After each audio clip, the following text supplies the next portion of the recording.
Assalamualaikum warahmatullahi wabarakatuh. Salam sejahtera bagi kita semua. Shalom, Om Swastiastu, Namo Buddhaya, dan salam kebajikan. Selamat siang teman-teman numismatis, teman-teman kolektor. Siang ini saya ingin membagikan informasi terkait dengan modus-modus yang sering terjadi di dunia kolektor.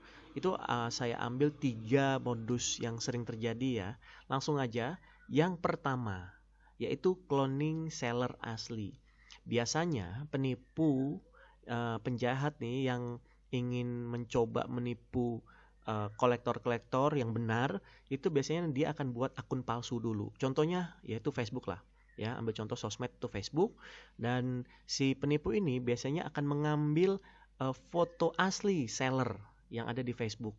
Yang pasti kan kalau yang seller asli dia selalu menampilkan foto yang jelas, kemudian identitas yang jelas, barang yang jelas ya. Jadi si penipu ini itu memantau seller yang benar, yang sering dikenal banyak orang yang kenal, kemudian dia akan ambil fotonya. Kemudian nggak cuma fotonya bukan foto barang saja, tapi foto profilnya juga. Kemudian foto KTA-nya, karena di dunia kolektor KTA juga salah satu eh, bentuk bahwa memang seller ini benar-benar penjual yang bukan penipu gitu ya. Tapi kondisinya disalahgunakan nih sama si penjahat ya untuk mencoba mengelabui korbannya seakan-akan dia itu adalah seller asli.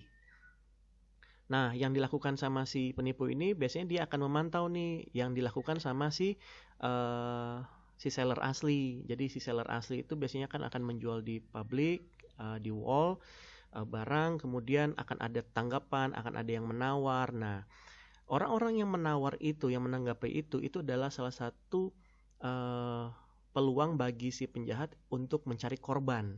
Jadi setelah uh, atau saat transaksi berlangsung misalnya dia akan pantau nih mana yang sering nawar, mana yang berhasil. Lalu di kemudian hari atau mungkin malam dia akan coba chat menawarkan barang yang cukup kompetitif harganya, yaitu ya cukup murah lah, yang tidak kadang-kadang nggak murah banget tapi di bawah pasaran. Nah, biasanya mereka akan menawarkan itu di inbox, dia tidak berani menawarkan di publik seperti seller-seller asli ya. Jadi kalau seller asli itu pasti menawarkan di wall supaya orang-orang bisa tahu. Nah, tapi kalau penipu penjahat itu biasanya diam-diam, itu seakan-akan rahasia antara dia dengan korbannya ya. Kasih harga murah karena butuh uang. Nah, itu hati-hati tuh, mencurigakan. Kemudian biasanya si seller atau si seller palsu ya, penipu ini melakukan kontak itu di waktu-waktu yang memang kurang lazim ya, yang waktu orang istirahat, yaitu di malam hari, tengah malam ya, sampai pagi hari atau subuh itu mereka bisa chat-chatan dengan si korbannya.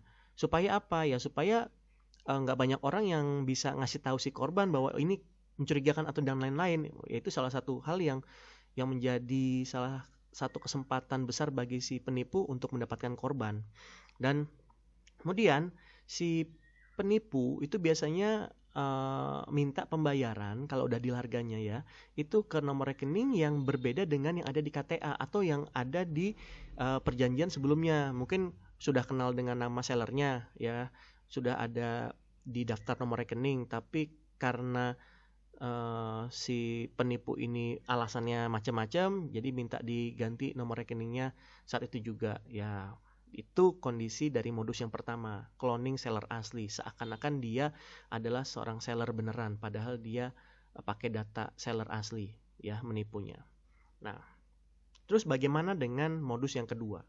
Nah, modus yang kedua ini adalah SKSD setelah lelang, sok kenal sok dekat. Jadi penipu ini biasanya akan memantau proses lelang yang terjadi di wall-wall atau di publik ya, yang punyanya seller.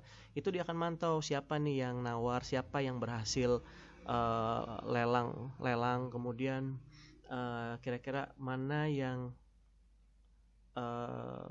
kolektor baru ya kan.